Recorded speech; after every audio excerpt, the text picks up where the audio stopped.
태국은 현재 혼란 속에 빠져 있습니다. K문화를 버리자 태국에 큰 경제적 타격이 생겼기 때문인데요. 도대체 왜 한국 문화를 태국이 버렸다고 경제적 타격을 입은 걸까요? 안녕하세요. 제 이름은 올리비아 벤슨입니다. 저는 미국 뉴욕타임스의 국제부 특파원으로 일하고 있어요. 주로 아시아 지역의 문화 현상과 사회적 이슈를 다루는 기사를 쓰죠. 한국의 대중문화가 아시아를 넘어 세계로 뻗어나가는 과정을 꾸준히 취재해 왔는데 최근 들려오는 소식은 꽤나 충격적이었습니다. 태국에서 한류 콘텐츠 퇴출 운동이 일어나고 있다고요? 동료 기자의 말을 처음 들었을 때는 반신반의했어요. 태국은 K-팝의 가장 열렬한 팬덤이 있는 나라 중 하나였으니까요. 특히 블랙핑크의 리사가 태국 출신이라는 점에서 태국 내 K-팝 인기는 국가적 자부심과도 연결되어 있었죠. 그런 나라에서 한류 퇴출 운동이라니 직접 확인해 봐야겠다는 생각이 들었습니다. 그렇게 저는 태국으로 향하게 되고 비행기가 방콕 수완나품 공항에 착륙하는 순간 제 가슴은 묘한 긴장감으로 뛰었어요. 창밖으로 보이는 방콕의 스카이라인이 저를 반겼습니다. 습한 공기가 기내로 스며들었죠. 승객 여러분, 방콕 수완나품 국제공항에 도착했습니다. 현지 시각으로 오후 2시 17분입니다. 승무원의 안내방송을 들으며 가방에서 기자 수첩을 꺼냈어요. 마지막 페이지에는 이번 취재의 핵심 질문들이 적혀 있었습니다. 태국 내 한류 퇴출 운동은 어떻게 시작되었는가? 블랙핑크 리사에 대한 태국 내 인식 변화는 무엇인가? 이 현상이 태국 경제와 문화 산업에 미치는 영향은? 한국 연예기획사들의 태국 시장 전략 변화는? 수첩을 덮으며 깊은 숨을 내쉬었습니다. 요즘 태국에서 한류 콘텐츠 퇴출 운동이 벌어지고 있다는데 실제로 얼마나 심각할까요? 제 자신에게 질문을 던졌어요. 비행기에서 내려 입국 심사대를 향해 걸으면서 주변을 둘러보았습니다. 예전에 방문했을 때는 공항 곳곳에 K-팝 스타들의 광고판이 있었는데 지금은 그 자리에 태국 로컬 브랜드나 일본, 중국 연예인들의 얼굴이 대신하고 있었어요. 작은 변화였지만 무언가 큰 흐름이 바뀌고 있다는 신호처럼 느껴졌죠. 입국 심사를 마치고 수화물을 찾은 후 공항 로비로 나왔습니다. 그곳에서 제 오랜 친구이자 이번 취재의 중요한 안내자가 될 앨리슨을 만나기로 했어요. 저희는 대학 시절 룸메이트였는데 그녀는 한국학을 전공한 후 태국으로 건너와 K-팝과 한류 문화 연구를 진행하는 학자로 자리매김했습니다. 로비에서 기다리는 동안 휴대폰을 켜자 앨리슨에게서 온 메시지가 보였어요. 올리비아, 나 지금 공항 주차장에 있어. 10분 후에 도착할 거야. 공항 밖으로 나가자 앨리슨의 차가 보였습니다. 그녀가 창문을 내리고 손을 흔들었어요. 올리비아, 여기야. 앨리슨을 만나는 순간 제 취재는 본격적으로 시작되었습니다. 그녀의 얼굴은 예전과 같이 밝았지만 눈빛에는 뭔가 무거운 것이 드리워져 있었어요. 최근 급변하는 태국의 한류 관련 상황이 그녀에게도 적지 않은 영향을 미쳤나 봅니다. 차에 짐을 싣고 조수석에 앉으며 물었습니다.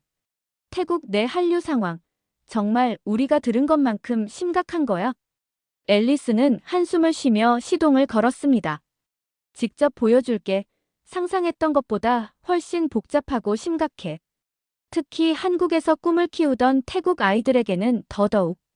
그녀는 원래 태국 내 K-팝의 성장과 글로벌 확산을 연구했지만 최근에는 문화 갈등과 민족주의의 부상이라는 주제로 방향을 전환했다고 했어요. 연구자로서 흥미로운 변화이긴 한데 개인적으로는 좀 마음이 아프더라고. 내가 좋아하던 문화가 이렇게 배척당하는 걸 보니까. 앨리슨, 태국에서 K-팝 보이콧이 정말 그렇게 심각해진 거야? 그녀는 한숨을 쉬며 고개를 끄덕였어요. 너도 들었겠지만 태국에서 K-팝 보이콧이 심각해졌어. 처음에는 소규모 온라인 커뮤니티에서 시작된 움직임이었는데 이제는 주류 미디어에서도 다루고 있어. 심지어 일부 정치인들까지 가세하고 있다니까. 시내의 작은 카페에 도착했을 때 저는 여전히 현실감이 없었어요. 태국은 제가 알기로 K-팝을 가장 열정적으로 소비하는 국가 중 하나였으니까요. 태국은 원래 K-팝을 가장 좋아하는 나라 중 하나였잖아. 블랙핑크의 리사도 태국 출신이고. 어떻게 이런 일이 벌어질 수 있는 거야? 카페 안으로 들어서며 물었습니다. 앨리스는 우리가 앉을 자리를 가리키며 씁쓸하게 웃었어요. 아이러니하지. 리사 덕분에 K-팝이 더 사랑받았는데 지금은 오히려 리사조차 공격받고 있어. 벽에는 아직도 몇몇 한국 아이돌 포스터가 남아 있었지만 대부분은 다른 포스터들로 대체되어 있었습니다. 주문한 커피가 나오고 앨리스는 휴대폰을 꺼내 최근 태국 소셜미디어와 뉴스 사이트들을 보여주기 시작했어요. 이거 봐, 올리비아. 화면에는 충격적인 헤드라인들이 가득했습니다. 리사는 태국인이 아니다. 극단적인 반한 감정, 리사를 향한 비난 확산. 태국 온라인 커뮤니티, 리사는 한국 문화에 너무 동화됐다며 비판. 한류 콘텐츠 퇴출 운동, 태국 내 한국 음악 드라마 보이콧 요구. 스크롤을 내리자 리사의 사진에 X표가 그려진 이미지들과 악성 댓글들이 이어졌어요. 저는 믿기지 않아 손으로 입을 가렸습니다. 아니, 리사는 태국인인데 왜 이런 공격을 받는 거야?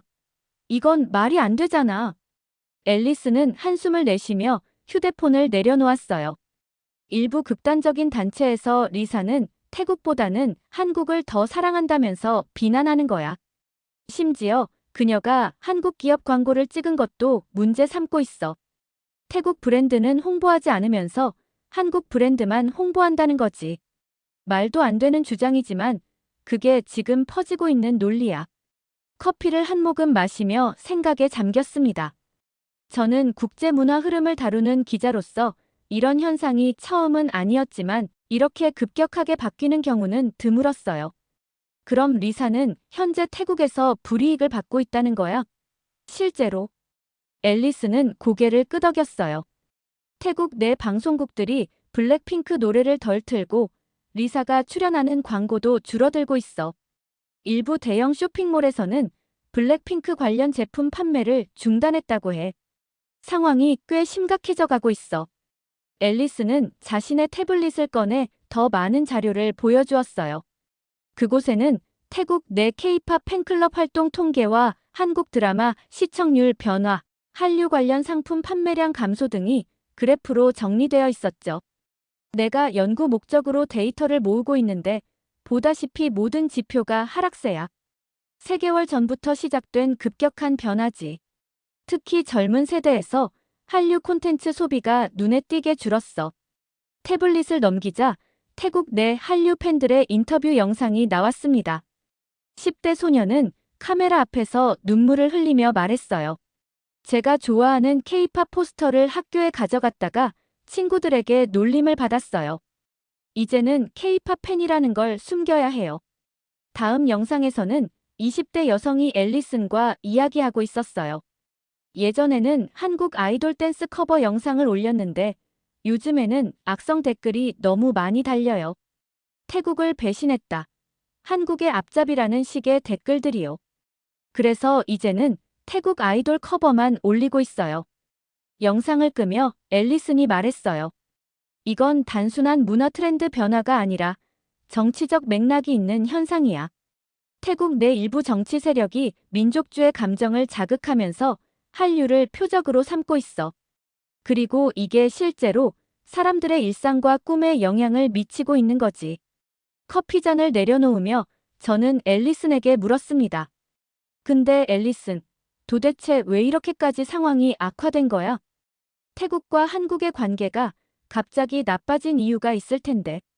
앨리스는 주변을 한번 둘러본 후 목소리를 낮췄어요. 사실 이 모든 일의 시작은 몇 달 전으로 거슬러 올라가. 태국인 불법 체류자들이 한국에서 각종 범죄에 연루되는 사건이 연달아 터졌거든. 불법 약 밀반입부터 불법 도박장 운영, 심지어 대규모 보이스피싱 조직까지 한국 언론에서 연일 보도되었어. 저는 놀라서 눈을 크게 떴습니다. 그래서 한국 정부가 어떤 조치를 취한 거야? 한국 정부는 태국인들을 상대로 입국 심사를 대폭 강화했어. 관광비자 발급 요건도 까다로워졌고 태국인 특별 검문도 늘었다고 해. 물론 범죄자들을 잡기 위한 조치였지만 앨리스는 한숨을 쉬었어요. 이 사실이 태국 SNS에 퍼지면서 폭발적인 반응이 일어났어. 한국이 태국 사람들을 잠재적 범죄자 취급한다. 태국인 차별이다라는 식의 글들이 급속도로 퍼졌지. 그러면서 한국 불매운동이 시작된 거야. 솔직히 말하자면 한국 정부의 선택은 잘못되지 않았다고 생각해. 문제는 그걸 태국 미디어가 과장해서 보도한 거지. 그럼 태국 정부는 어떻게 대응했어? 그게 더 큰 문제였어. 패통탄 친나와 총리는 초기에 이 문제를 별로 중요하게 여기지 않았거든. 불법 체류자를 막지 못하고 한국 정부와 제대로 협조하지 않았어. 태국 내 일부 전문가들은 오히려 패통탄 정부를 비판하고 있어. 불법 체류자 문제를 제대로 관리하지 못해 국제적 망신을 당했다. 외교적 해결책을 찾지 못하는 무능한 정부라는 비판이 나오고 있지. 앨리스는 태블릿에 화면을 넘기며 한 전문가의 칼럼을 보여줬어요. 보다시피 모든 태국인이 한국을 무조건 비난하는 건 아니야. 이성적인 사람들은 불법 체류나 범죄 문제가 있다는 걸 인정하고 있어. 하지만 SNS에서는 극단적인 목소리가 더 크게 퍼지는 법이지. 그럼 이런 반항 감정이 실제로 어떤 영향을 미치고 있는지 직접 보여줄 수 있어? 제가 물었어요. 앨리스는 커피잔을 비우고 일어섰습니다. 지금부터 방콕 중심가로 가자. 직접 눈으로 보면 더 잘 이해할 수 있을 거야. 카페를 나와 앨리슨의 차에 다시 탔습니다. 도심으로 향하는 동안 앨리스는 태국 내 한류 비즈니스 상황에 대해 더 자세히 설명해줬어요. 사실 태국은 한국 엔터테인먼트 산업의 동남아시아 최대 시장이었어. 드라마 판권, 콘서트, 팬미팅, 화장품, 식품까지 연간 수십억 바트 규모의 시장이었지. 방콕 시내의 대형 쇼핑몰 앞에 차를 세웠어요. 시암 파라곤이라는 이 쇼핑몰은 예전에 제가 방문했을 때 한국 드라마와 K-팝 스타들의 포스터로 가득했던 곳이었죠. 여기가 태국 내 한류 콘텐츠의 메카였어. 기억나? 몇 달 전까지만 해도 여기 넷플릭스 한국 드라마 광고가 있었어. 그런데 지금은 사라졌지.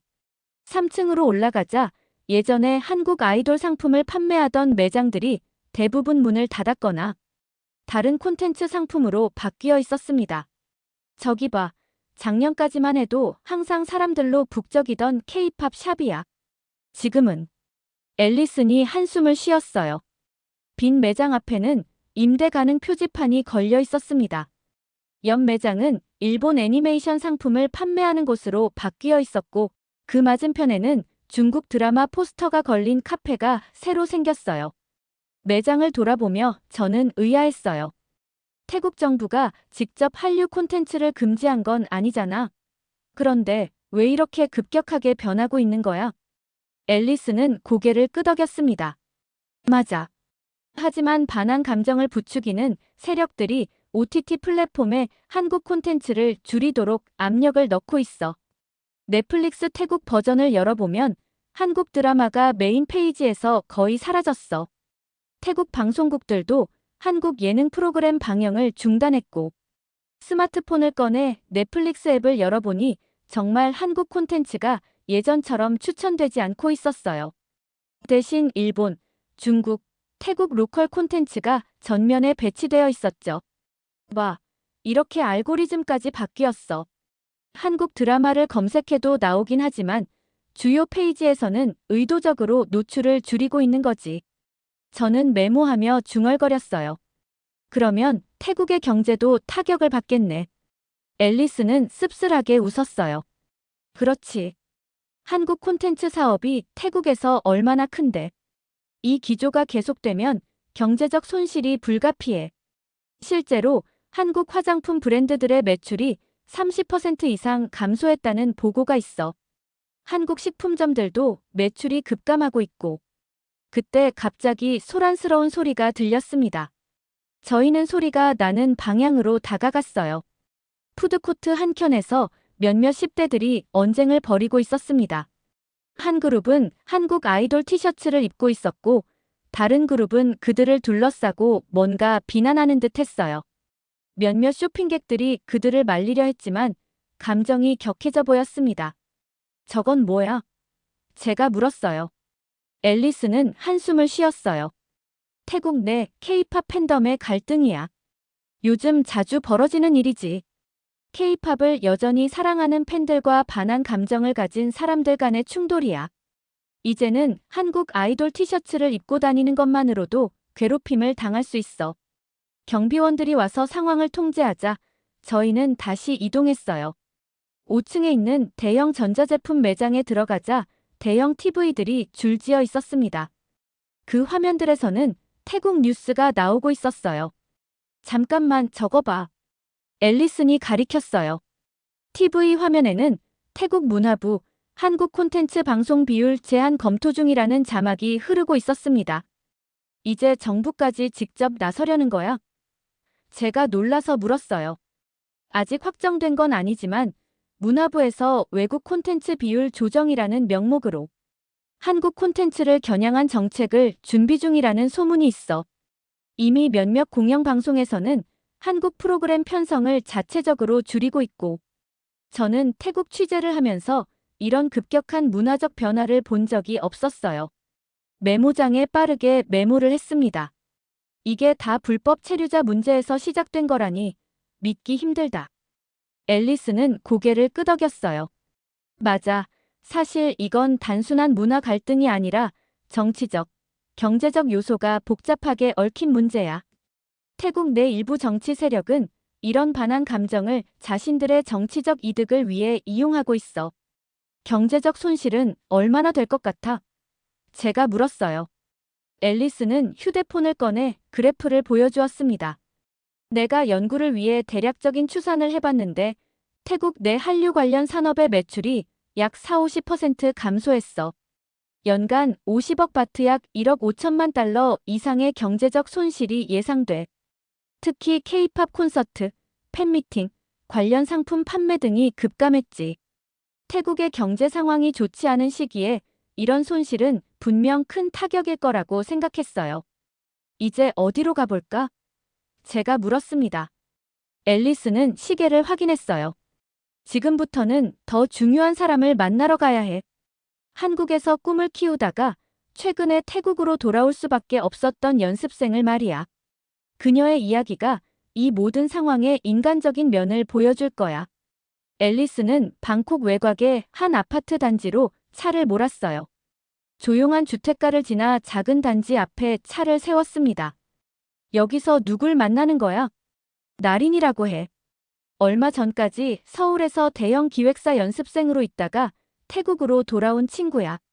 집으로 들어가기 전 앨리슨이 저에게 말했어요. 올리비아, 나린은 아직 상처가 깊어. 인터뷰하듯 질문하기보다는 친구처럼 대해줬으면 해. 저는 고개를 끄덕였습니다. 저희가 도착하자 문을 연 것은 또래 친구들과 달리 생기가 없어 보이는 18세 소녀였어요. 눈가에는 피곤함이 깃들어 있었죠. 앨리슨이 나린을 소개해 주었어요. 우리는 작은 거실에 앉았고 나린의 어머니가 차를 내왔습니다. 나린, 괜찮다면 올리비아에게 내 이야기를 들려줄 수 있겠니? 앨리슨이 조심스럽게 물었어요. 나린은 잠시 침묵하다가 고개를 끄덕였습니다. 저는 14살 때부터 한국에서 K-팝 연습생으로 지냈어요. 4년 동안 한국에서 살면서 데뷔만을 바라보고 달려왔죠.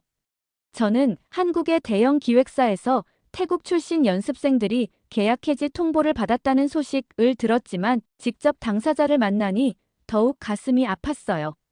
너무 갑작스럽게 계약이 해지된 거야? 제가 조심스럽게 물었어요.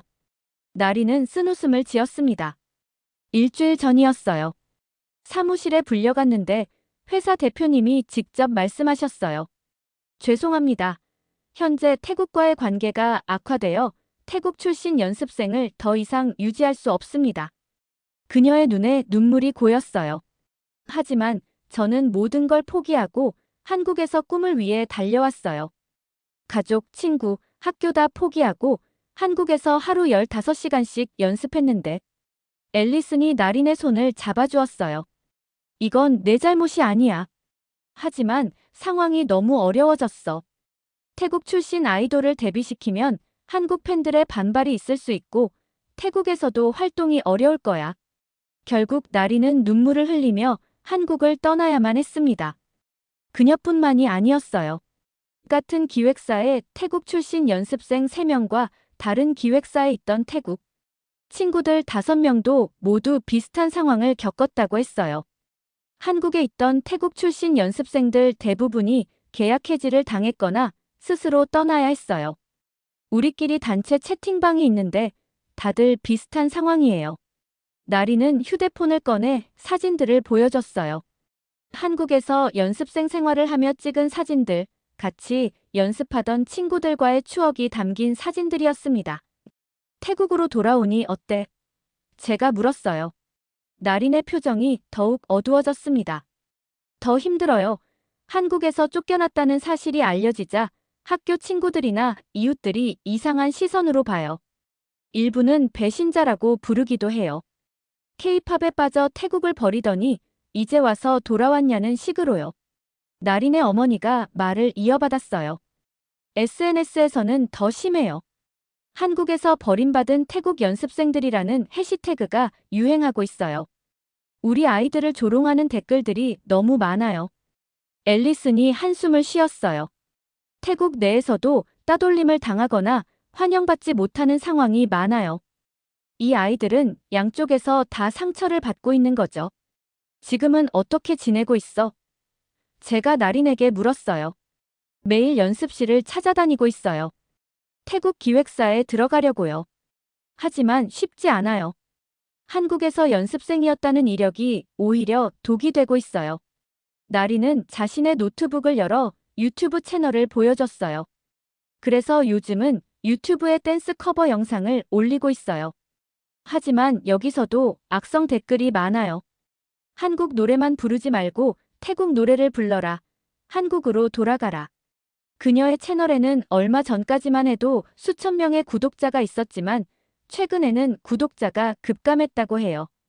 일부 친구들은 다른 나라로 떠나려고 준비 중이에요. 일본이나 베트남, 필리핀 같은 곳으로요. 거기서 다시 K-팝 스타일의 가수를 목표로 하는 친구들도 있어요. 하지만 한국처럼 체계적인 시스템이 없어서 쉽지 않아요. 게다가 한국에서 버림받은 연습생이라는 꼬리표가 따라다니니 더 어렵죠. 나린의 방으로 이동하자 벽에는 여전히 K-팝 아이돌 포스터가 붙어 있었어요. 방 한편에는 작은 연습 공간이 마련되어 있었고 거울 앞에서 매일 춤을 연습한다고 했습니다. 제 꿈을 포기하고 싶지 않아요. 비록 태국에서 K-팝을 좋아한다는 이유로 비난받더라도 제가 좋아하는 음악과 춤을 계속할 거예요. 하지만 그녀의 말과 달리 눈빛에는 불안과 두려움이 깃들어 있었어요. 4년간의 노력이 한순간에 물거품이 된 상황에서 앞으로의 길이 보이지 않는 듯 했습니다. 나린의 집을 나온 저는 앨리슨과 함께 차로 돌아왔어요. 저는 그녀의 이야기에 마음이 무거웠습니다. 앨리슨, 나린 같은 연습생들의 이야기가 태국 사회에 알려지고 있어. 앨리슨은 고개를 끄덕이며 말했어요. 최근 태국 언론에서 이 문제를 다루기 시작했어. 특히 대형 기획사들이 태국 출신 연습생들을 대거 계약 해지했다는 뉴스가 큰 화제가 됐지. 태국 대중들 사이에서도 다양한 반응이 나오고 있어. 앨리스는 태블릿을 켜서 태국 뉴스 사이트와 SNS 반응들을 보여줬어요. 태국 네티즌들의 반응은 극명하게 나뉘어 있었습니다. 우리가 한류를 보이콧한다고 해서 태국 가수들까지 피해를 봐야 해. 태국 연습생들은 무슨 죄야? 이런 정책은 너무 어리석다. 결국 K-팝 산업이 태국을 버린 거야. 우리도 이제 다른 길을 찾아야 한다. 일부 태국 국민들은 정부의 한류 퇴출 정책이 오히려 자국의 인재들에게 피해를 주고 있다고 비판하고 있었어요. 하지만 또 다른 쪽에서는 이제 태국 고유의 문화 산업을 발전시킬 기회라며 환영하는 목소리도 있었죠. 이 갈등으로 태국 경제는 얼마나 피해를 보고 있어? 제가 물었어요. 앨리스는 심각한 표정으로 설명했습니다. 생각보다 훨씬 심각해. 한국 기업들이 태국 투자를 줄이고 있고 관광객도 크게 감소했어. 특히 K-팝 행사나 한류 콘서트를 보러 오던 아시아 전역의 관광객들이 급감했지. 호텔, 식당, 쇼핑몰들이 직격탄을 맞고 있어. 태국 경제부 발표에 따르면 한류 관련 산업 축소로 인한 경제적 손실이 연간 약 80억 바트 약 1억 5천만 달러에 이를 것으로 예상된다고 했어요.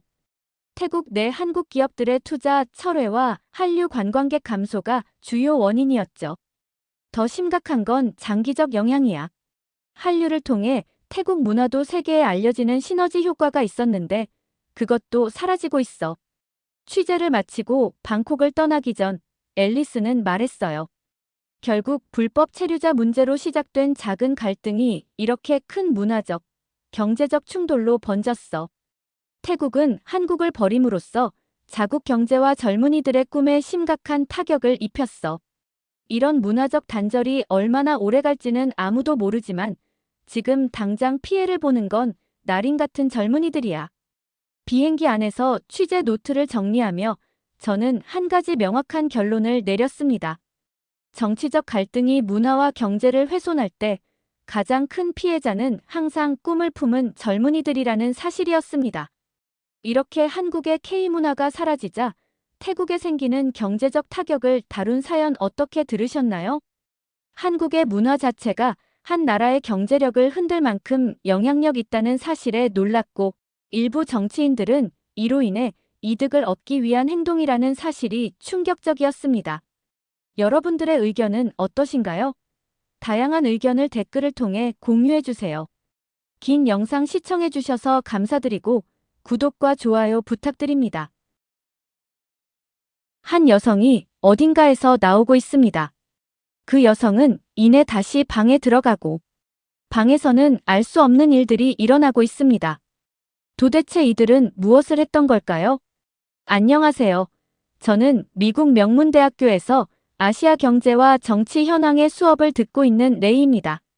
오늘은 아시아 국가 간의 불법 체류 및 위장 결혼 문제를 다루는 수업이 있었어요.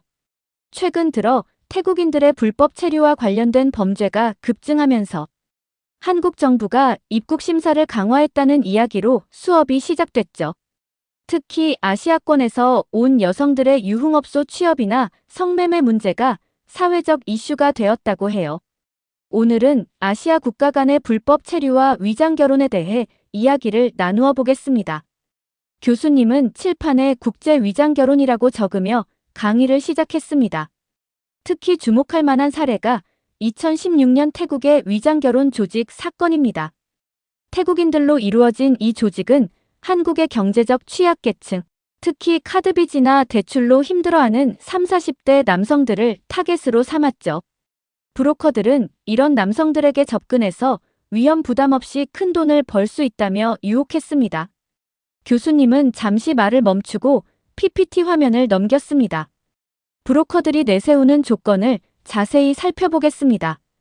이들은 보통 채무가 있는 30, 40대 미혼 남성들을 타겟으로 삼아요.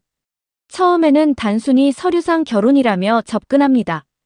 혼인신고만 하면 즉시 500만 원을 준다고 하죠. 여기에 더해 5년 동안 매년 500만 원씩 총 3천만 원을 약속합니다. 대부분의 남성들은 카드빚이나 대출 상환에 쫓기는 상황이라 이런 제안을 거절하기 힘들어하죠. 교수님은 스크린에 실제 적발된 사례의 사진들을 보여주며 계속 설명했습니다. 하지만 이게 단순한 서류상의 결혼으로 끝나지 않습니다. 출입국 관리소의 실사를 피하기 위해 정교한 위장극이 펼쳐지죠. 먼저 웨딩 촬영을 진행합니다. 실제 신혼부부처럼 다정한 포즈로 스튜디오 사진을 찍고 도심 곳곳에서 데이트하는 모습도 촬영해둡니다. 심지어 SNS용 일상 사진까지 미리 찍어두죠. 집안도 철저하게 꾸밉니다. 여성의 화장대에는 기초 화장품부터 색조 화장품까지 모두 구비해두고 옷장에는 계절별 옷가지를 걸어둡니다. 욕실에는 여성용 샴푸와 린스, 보디워시까지 채워넣죠. 신발장에도 여성용 신발을 몇 켤레 놓아두고 거실에는 커플 사진이 담긴 액자도 걸어둡니다. 이렇게 실제 부부가 함께 사는 것처럼 완벽하게 연출하는 거죠. 이런 세세한 준비가 필요한 이유는 출입국 관리소에서 불시 방문 조사를 하기 때문입니다. 조사관들이 갑자기 방문해서 생활 흔적을 확인하고 부부 관계를 의심스러워하면 즉시 조사에 들어가거든요. 2018년에 발생한 대규모 위장결혼 사건을 좀 더 자세히 살펴보겠습니다. 서울 강남의 한 오피스텔에서 운영되던 태국 불법 브로커 조직이 적발됐는데 이들이 관리하던 명단에서 약 5,000명의 태국인 불법 체류자 정보가 발견됐습니다. 이들은 모두 한국 국적 취득을 시도하고 있었죠. 교수님은 관련 기사와 증거 사진들을 보여주며 설명을 이어갔습니다. 브로커들의 수법은 매우 치밀했습니다. 우선 태국 현지에서 한국 체류를 원하는 여성들을 모집해요. 대부분 20대 초중반의 젊은 여성들이었죠. 이들에게 한국에서 합법적으로 일할 수 있는 기회라며 접근합니다.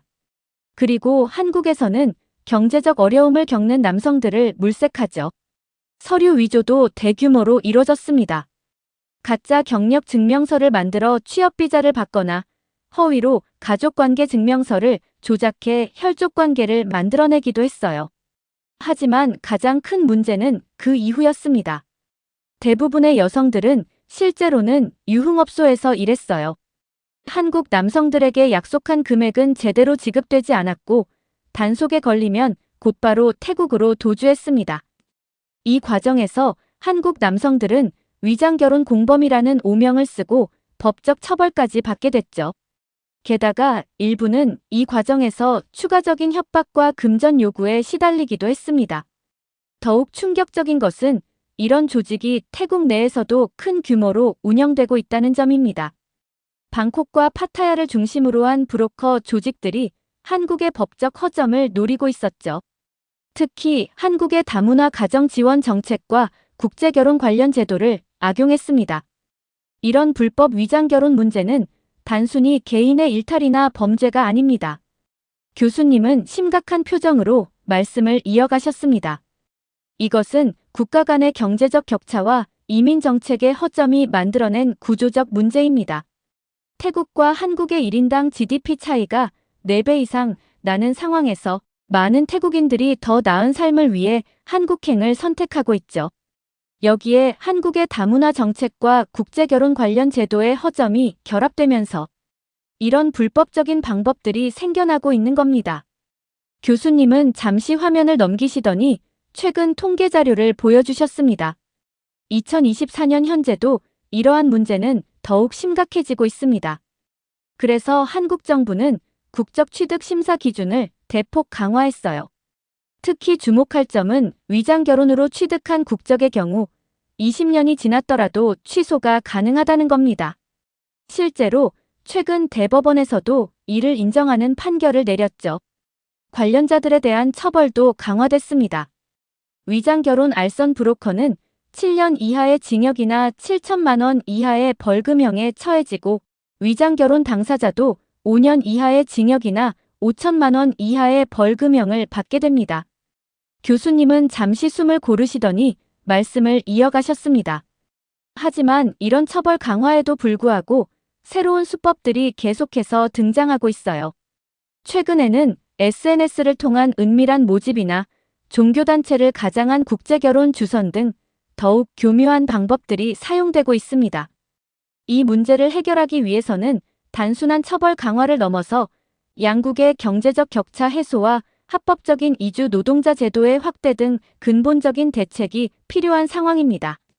그때 교실 뒤편에서 갑작스런 목소리가 들렸습니다. 잠시만요, 교수님. 태국 유학생 리차가 자리에서 벌떡 일어났어요. 교수님은 마치 모든 태국 사람들이 범죄자인 것처럼 말씀하시네요. 그들은 그저 더 나은 삶을 위해 노력하는 거예요. 그때 앞줄에 앉아있던 한국 학생 소연이가 차분하게 손을 들었습니다.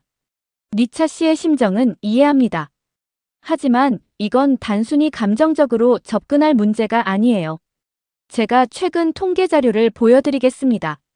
2020년부터 2024년까지의 통계를 좀 더 자세히 살펴보겠습니다. 위장 결혼으로 적발된 사례의 70% 이상이 불법 취업이나 성매매와 직접적으로 연관되어 있었어요. 2022년 부산에서 적발된 태국인 조직의 경우 표면적으로는 국제결혼정보회사를 운영한다고 하면서 실제로는 조직적인 불법 체류 알선망을 운영했죠. 이들은 한 번에 수십 명의 태국 여성들을 들여와 유흥업소에 취업시켰고 이 과정에서 위장결혼이 이용됐습니다. 소연은 경찰청에 수사 자료를 보여주며 계속 말을 이었습니다. 더 큰 문제는 이들이 한국의 복지제도까지 악용했다는 거예요. 위장 결혼을 통해 한국 국적을 취득한 후 기초생활수급자로 등록해 정부 지원금을 받아냈죠. 2023년 서울 강남에서만 200여 건의 부정수급 사례가 적발됐습니다. 이들은 한국에서 불법으로 돈을 벌면서도 서류상으로는 수급자로 등록해 이중으로 혜택을 받아간 거죠. 또한 이런 불법 행위들이 선의의 피해자를 만들어내고 있어요. 정직하게 한국에서 일하고 싶어하는 태국인들의 기회가 박탈되고 있거든요. 실제로 한국 정부는 이런 불법 사례들 때문에 태국인들의 비자 심사를 대폭 강화했어요. 그 결과 정상적인 경로로 한국에 오려는 태국인들은 더 큰 차별과 불이익을 받게 됐죠. 이건 태국인 전체의 이미지를 실추시키는 행위라고 볼 수 있습니다. 교실 안의 학생들은 소연의 논리적인 설명에 고개를 끄덕였습니다. 저는 이 모든 상황을 지켜보며 이 문제가 얼마나 복잡하고 민감한 사안인지 실감할 수 있었어요. 니차는 입술을 깨물며 자리에 앉았지만 그녀의 눈빛에서는 여전히 불만이 읽혔습니다. 태국의 경제적 현실과 한국의 법질서 사이에서 쉽게 해결책을 찾기 어려운 문제라는 게 느껴졌어요. 교수님은 이 긴장된 분위기를 지켜보시다가 부드럽게 말씀하셨습니다. 두 분 모두 좋은 지적을 해주셨네요. 니차 학생이 말한 것처럼 경제적 어려움은 분명 중요한 문제입니다. 하지만 소연 학생의 말대로 불법적인 방법은 결국 더 큰 피해를 낳을 수밖에 없죠. 하지만 교수님, 그래도 우리나라 사람들을 이렇게 나쁘게만 볼 순 없어요. 한국 남자들이 돈을 받고 자발적으로 한 일이잖아요. 그리고 우리나라 여성들도 살기 위해서. 교수님은 니차의 말을 부드럽게 끊으셨습니다. 니차 학생, 그렇다면 제가 몇 가지 실제 사례를 보여드리겠습니다. 과거에 있었던 대표적인 사건들을 살펴보면서 이 문제가 얼마나 심각한지 함께 이해해보죠. 교수님은 프로젝터 화면을 전환하셨습니다. 2016년 서울 강남의 한 오피스텔에서 적발된 대규모 위장결혼 조직 사건을 자세히 살펴보겠습니다. 교수님은 슬라이드를 넘기셨습니다. 이 조직은 태국 방콕과 파타야에 거점을 둔 현지 브로커들과 긴밀하게 연계되어 있었어요. 한국에서는 신용불량자나 카드빚에 시달리는 30, 40대 남성들을 타겟으로 삼았습니다. 특히 재혼이 어렵거나 경제적으로 궁박한 처지에 놓인 남성들에게 단순히 서류상의 결혼이라며 접근했죠. 초기 비용으로 500만 원, 이후 5년간 매년 500만 원씩을 약속했고요. 교수님은 경찰이 압수한 증거물들의 사진을 하나씩 보여주셨습니다. 보시는 것처럼 이들은 마치 공장처럼 조직적으로 움직였습니다. 가짜 신분증과 위조 서류를 제작하는 전문 인력이 있었고 서류 발급 대행업체도 운영했죠. 적발 당시 약 300쌍이 이 조직을 통해 위장 결혼을 했는데 이 중 70% 이상이 유흥업소 취업과 연관되어 있었어요. 2018년 발생한 서류 위조 사건은 규모면에서 더욱 충격적이었습니다. 서울 등촌동의 한 오피스텔에서 적발된 이 조직은 약 5,000명의 태국인 불법 체류자 정보를 보유하고 있었어요. 이들은 위조된 재직 증명서, 학위 증명서, 범죄 경력 증명서 등을 통해 한국 국적을 얻으려 했다 실패한 사건이 있었죠. 이 위조된 증명서는 건당 500만 원에서 1,000만 원의 뒷돈이 오갔다고 해요. 2020년 사건은 범죄의 양상이 더욱 조직화됐습니다. 태국 현지 브로커들이 20대 초반의 여성들을 모집해 한국으로 보냈고 이들에게 매달 500만 원의 수입을 약속했죠. 하지만 실제로는 강남, 송파 일대 유흥업소에 취업시켜 월 300만 원 이상의 수수료를 챙겼습니다. 이 과정에서 발생한 연간 수익이 약 50억 원에 달했다고 해요. 니차가 흔들리는 목소리로 반박하려 했지만 교수님은 단호하게 말씀하셨습니다. 이건 단순히 살기 위해서라고 변명할 수 있는 문제가 아닙니다.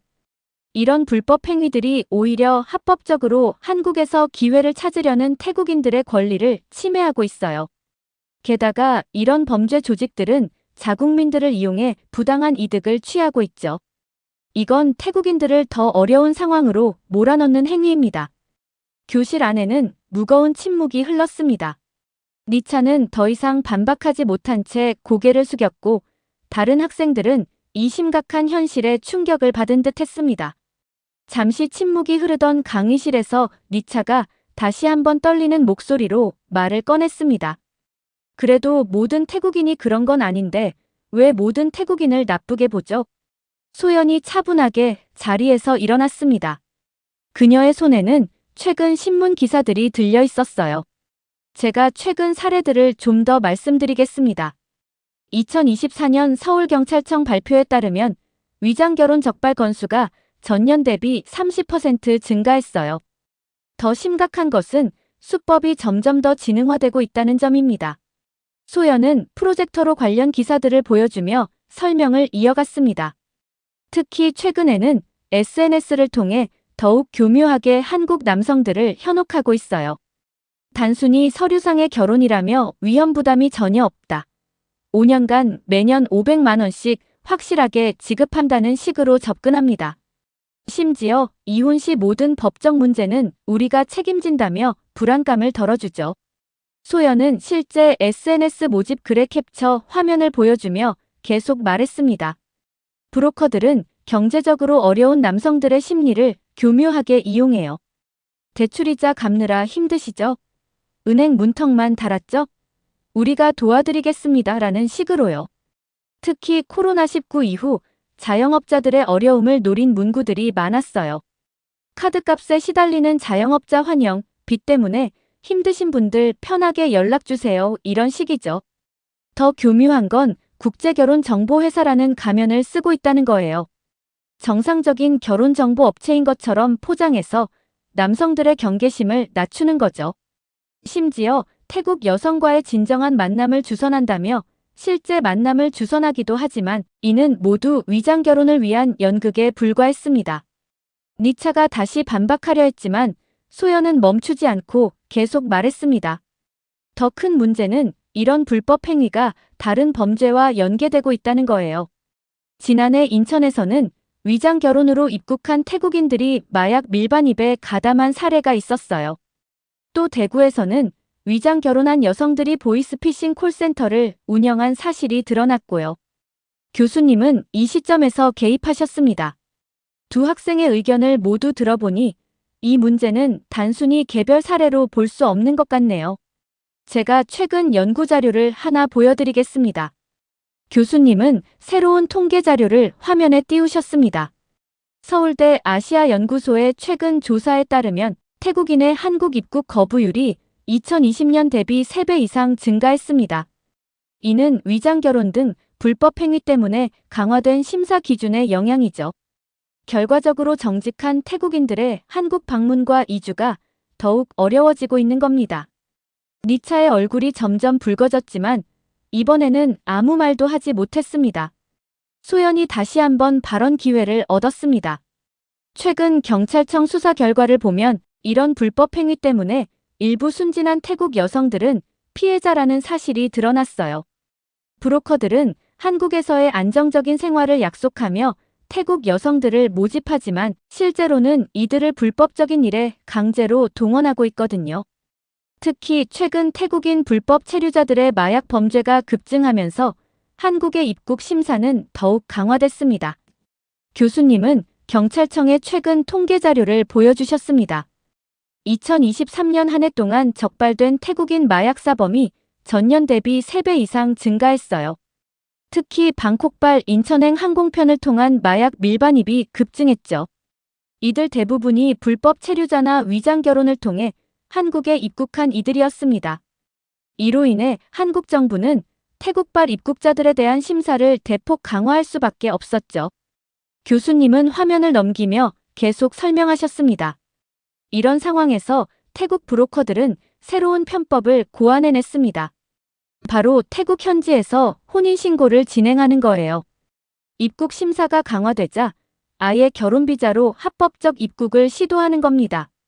이들은 한국 남성을 태국으로 초청해 현지에서 혼인신고를 진행하고 이를 근거로 한국 입국을 시도하고 있습니다. 이 방법은 훨씬 더 교묘하고 치밀합니다. 브로커들은 먼저 빚에 시달리는 한국 남성들을 물색해 태국 현지 관광을 제안합니다. 모든 경비를 브로커가 부담하죠.